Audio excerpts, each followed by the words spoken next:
ഈശോയിൽ ഏറ്റവും സ്നേഹം നിറഞ്ഞ സഹോദരി സഹോദരങ്ങളെ, ഈസ്റ്ററിൻ്റെ എല്ലാ മംഗളങ്ങളും സ്നേഹത്തോടെ നിങ്ങൾക്ക് നേരുകയാണ്. ദിവംഗതനായ ബെനഡിക്ട് പാപ്പ ഉയർപ്പിനെ കുറിച്ച് ഇപ്രകാരമാണ് പറയണത്: യേശുവിൻ്റെ കുരിശുമരണവും ഉത്ഥാനവും ഓരോ ക്രിസ്ത്യാനിയുടെയും വിശ്വാസത്തിൻ്റെ വലിയ ദൃഢത നൽകുന്ന ഒരു കാര്യമാണ്. പ്രത്യേകിച്ച് ഇത് പറയാൻ കാരണം നമ്മുടെ ജീവിതത്തിൻ്റെ വിശ്വാസത്തിൻ്റെ ഘടകമാണ് ഉത്ഥാനം. നമുക്കറിയാം, ഒരു നല്ല മനുഷ്യൻ്റെ മരണം ലോകം മുഴുവനും അറിയപ്പെടാറുണ്ട്. കാരണം ആ മരണം ആ നല്ല മനുഷ്യനെ കുറിച്ച് പ്രഘോഷിക്കാനാണ്. എന്നാൽ ക്രിസ്തുവിൻ്റെ മരണം അപ്രകാരമായിരുന്നില്ല. അവൻ മരണത്തിനപ്പുറം ഒരു ഉത്ഥാനം ഉണ്ടായിരുന്നു. അല്ലെങ്കിൽ ഒരു നല്ല മനുഷ്യൻ്റെ മരണം മാത്രമായിട്ട് ലോകം ഉയർപ്പിനെ കണ്ടനെ. പ്രിയപ്പെട്ടവരെ, അതുകൊണ്ട് ഈ ഉയർപ്പ് നമുക്ക് നൽകുന്ന വലിയൊരു ബോധ്യമുണ്ട്. നമ്മൾ കൊറിന്തോസുകാർക്ക് എഴുതിയ 1-ാം ലേഖനത്തിൽ 15-ാം അധ്യായം 14-ാം വാക്യം പൗലോസ്ലീഹ നമ്മെ ഓർമ്മപ്പെടുത്തുന്നുണ്ട്.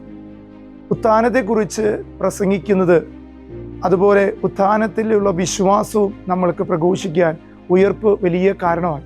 ക്രിസ്തു ഉയർപ്പിക്കപ്പെട്ടിട്ടില്ലായിരുന്നുവെങ്കിൽ പ്രസംഗവും വിശ്വാസവും വ്യർത്ഥമായനെ.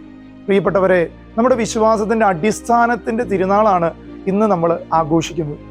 ഉയർപ്പിനെ കുറിച്ച് ഇങ്ങനെ പറയാറുണ്ട്: ഉയർപ്പ് എന്ന് പറയുന്നത് ക്രിസ്തു മരണത്തെ തോൽപ്പിച്ച ദിവസമാണ്. ഉയർപ്പ് എന്ന് പറയുന്നത് ക്രിസ്തു നിത്യജീവനിലേക്ക് നമുക്ക് വാതിൽ തുറന്നിട്ട ദിവസമാണ്. ഉയർപ്പ് എന്ന് പറയുന്നത് ദുഃഖനിരാശകൾക്കപ്പുറം പ്രത്യാശയുടെ ഗീതം പാടുന്ന ദിവസമാണ്. പ്രിയപ്പെട്ടവരെ, അതുകൊണ്ട് ഈ ഉയർപ്പ് തിരുനാൾ നമുക്ക് നൽകുന്നത് ഒരു വലിയ പ്രത്യാശയുടെ തീർത്ഥയാത്രയിലേക്കുള്ള യാത്രയാണ്. 3 സന്ദേശങ്ങളാണ് യഥാർത്ഥത്തിൽ ഉയർപ്പ് നമ്മുടെ മുന്നിൽ വയ്ക്കുന്നത്. 1 വിശ്വാസത്തിൻ്റെ, 2 പ്രത്യാശയുടെ, 3 സന്തോഷത്തിൻ്റെ. പ്രിയപ്പെട്ടവരെ, എന്താണ് വിശ്വാസത്തിൻ്റെ സന്തോഷം? ഉയർപ്പ് നമ്മുടെ മുന്നിൽ വയ്ക്കുന്നത് ഒരു വിശ്വാസമുണ്ട്.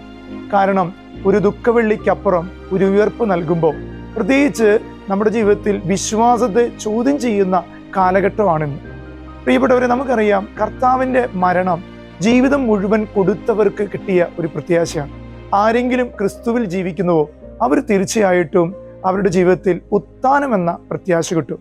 നമുക്കറിയാം, വീടും കുടുംബവും എല്ലാം വിട്ട് തിരിച്ച നമ്മുടെ ശിഷ്യന്മാർ, മഗ്ദലന മറിയം, അവരെല്ലാം പ്രത്യാശയോടെ, ഒരു നിരാശ അവർക്ക് കടന്നു വരുന്നുണ്ട്. അവിടെ വിശ്വാസത്തോടെ ആ ഖബറെടുത്ത് ചെല്ലുമ്പോൾ ഉത്തിതനായ ഈശോയുടെ നിറമിഴികളോടെ കണ്ട സ്നേഹം അവരെ ശക്തിപ്പെടുത്തി. 2ാമത്തെ കാര്യമാണ് പ്രത്യാശ. കാലഘട്ടത്തിൽ പ്രത്യാശ നഷ്ടപ്പെട്ടുകൊണ്ടിരിക്കുക. നമ്മൾ പല വെള്ളപ്പൊക്കങ്ങളെയും അതിജീവിച്ചവരാണ്, പല കൊറോണകളെയും അതിജീവിച്ചവരാണ്.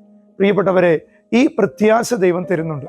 പ്രത്യേകിച്ച് ഉയർപ്പ് നമുക്ക് നൽകുന്നത് എന്ത് പ്രതിസന്ധി ഉണ്ടെങ്കിലും, എന്ത് ദുഃഖങ്ങളുണ്ടെങ്കിലും അതിനൊപ്പം ഒരു പ്രത്യാശയുണ്ട്. നമുക്കറിയാം, ദുഃഖവെള്ളിക്കപ്പുറം ഉയർപ്പ് ഒരു പ്രത്യാശയാണ്.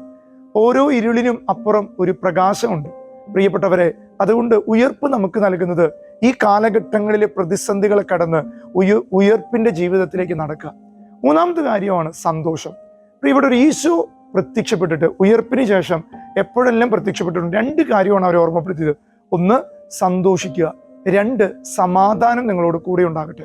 2 കാര്യങ്ങളും നമ്മുടെ ജീവിതത്തിൽ ഇന്ന് ആവശ്യമുള്ളതാണ്.